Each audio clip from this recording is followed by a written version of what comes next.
Hi, we get a lot of questions. I get a lot of questions about adoption, but there's always these top 3 questions that people ask about adoption when they're starting out.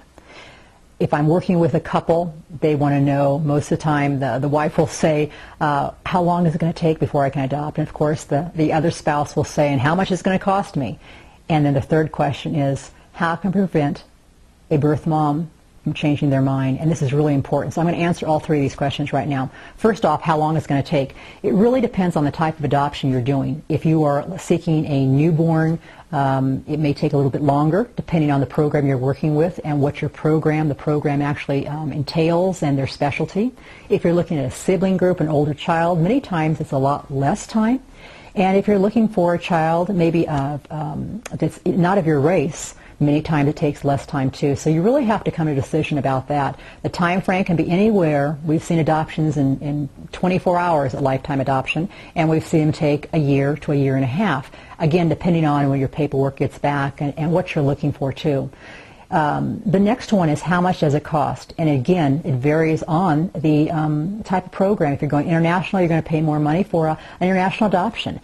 And a lot of people say, I just hate paying anything for adoption. But you have to realize no matter what type of adoption, if you're doing international adoption or domestic adoption, you've got people involved that are really building your family for you.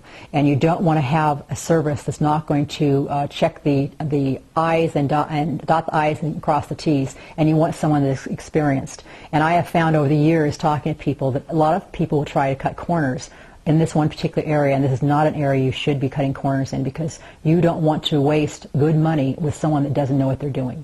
So cost can run anywhere from a few $1,000s to $30,000 and more depending on the type of adoption. Now, the good news is there is a federal tax credit that can help you, and many employers have employee benefits that can go anywhere from $1,000 to $10,000 that can bring your adoption expense way down.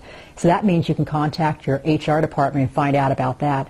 So you need to budget for it, but you need to find out what the program is that you're getting involved with and if there's any hidden cost. So a good program will go ahead and spell a lot of that out for you. Remember, there's some unknowns too. If you adopt over a holiday weekend, for example, or you're going to be traveling to a country that maybe is having some restrictions, you may have additional stays, additional expenses in that. And that happens in all adoptions. That doesn't mean it's bad, but you need to be aware of it ahead of time. Make sure there's a good contract also so you know exactly what you're paying and what you're paying for.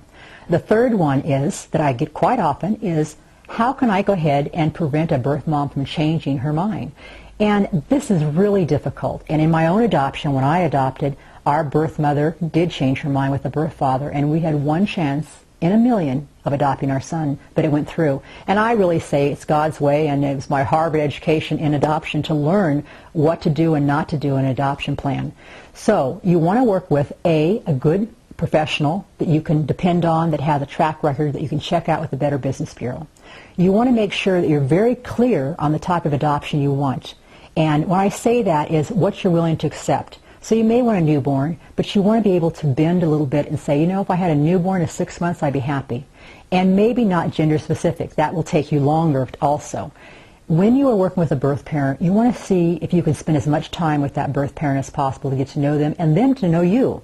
Many birth parents have shared with me that once they get to know the adoptive parents and have a comfort level with them, they have a peace about the adoption process. So we find that when we're working in lifetime adoption, we will facilitate and be there for the family, but we want them to bond with the birth parents and the adoptive parents together because that's where the relationship's going to be, and that's going to be very important. So it's important that you're dedicated to getting to know your birth family and that they want to know you, and you both have a comfort level prior to the placement or the birth. So those are the 3 questions I get quite often from adoptive parents. How long it's going to take, how much money is going to cost me, and how I can prevent birth parents from changing their mind. I hope this has helped you. Thank you so much.